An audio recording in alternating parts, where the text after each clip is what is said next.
David Baye here with Peter McGough for MuscularDevelopment.com. We're in Orlando for the 2014 Europa Super Show.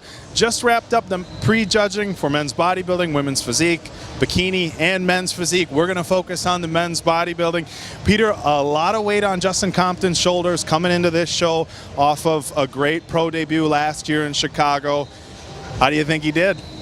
Well, a lot of weight on his shoulders, but I think the weight he really put on was on his legs from last year. I mean, this guy is a phenomenon. 25 years of age, he's not even 26. That's why he's 25. You know, and he's grown substantially, and everything was there. He had the condition, he had the size, he had the fullness, and like I say, the legs. You know, you see a bodybuilder with a weak body part, it's very rare they can bring them up that quickly. They were full and they were groovy.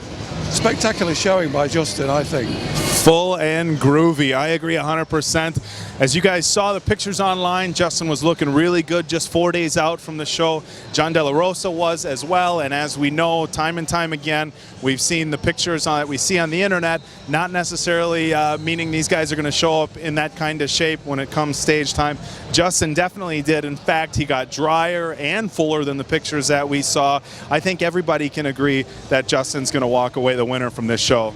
Yeah, which is not to take anything away from John De La Rosa, because, you know, he's a hell of a bodybuilder. I think he just lacked that little bit of sharpness against Justin, and he was a little bit relaxed in some poses from the side with the midsection. He's got all the body parts, he's got the right attitude, he's made great gains.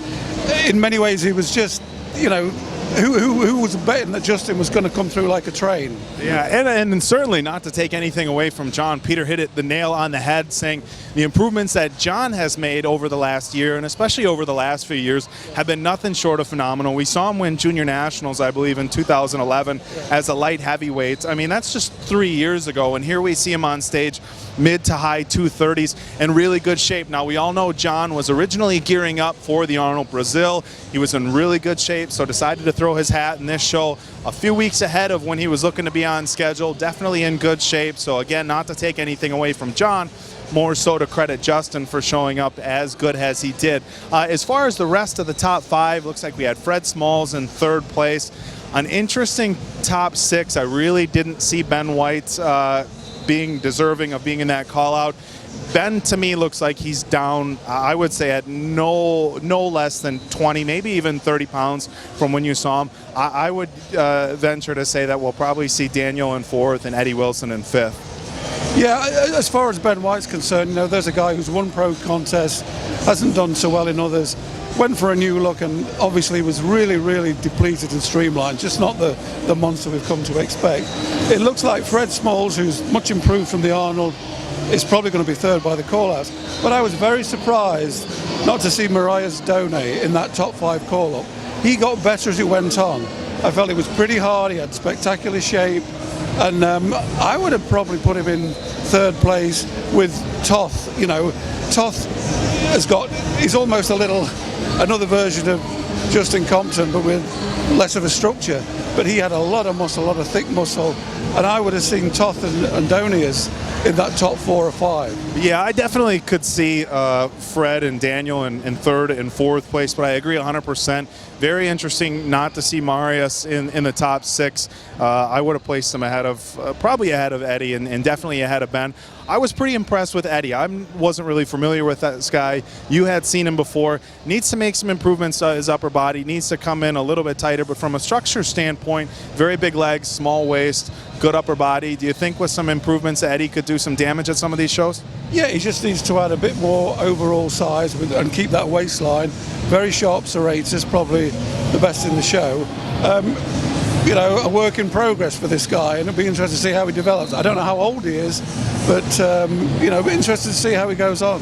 Yeah, now it being a smaller show, we know that there's going to be some guys showing up, not the biggest names in the IFBB, yet you still expect to see everybody coming in at their best. Some guys really, and you know, these guys are professionals, and I don't mean to disrespect them certainly, but some guys really drop the ball as far as, you know, as far as coming in on shape. It looks like Nathan Wansley, after trying his hand in physique, came back. He was off. Rudy Richards looked to be at least 6 to 8 weeks out. Talk to us about some of the guys that you had maybe hoped that would place a little bit better. That really, I don't want to, go as far to say drop the ball, but they really did. Yeah, I mean, the guys you mentioned weren't just a little bit off. They seem to have mistimed it altogether. Another guy I'd like to mention is An Win.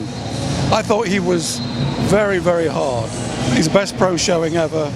He's got a good structure, needs a bit more thickness, and I would have expected to see him in that top 6 shuffle based on his conditioning alone. Yeah.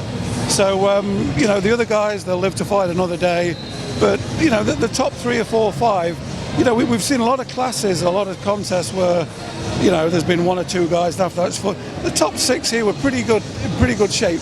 The ones I was looking at, anyway.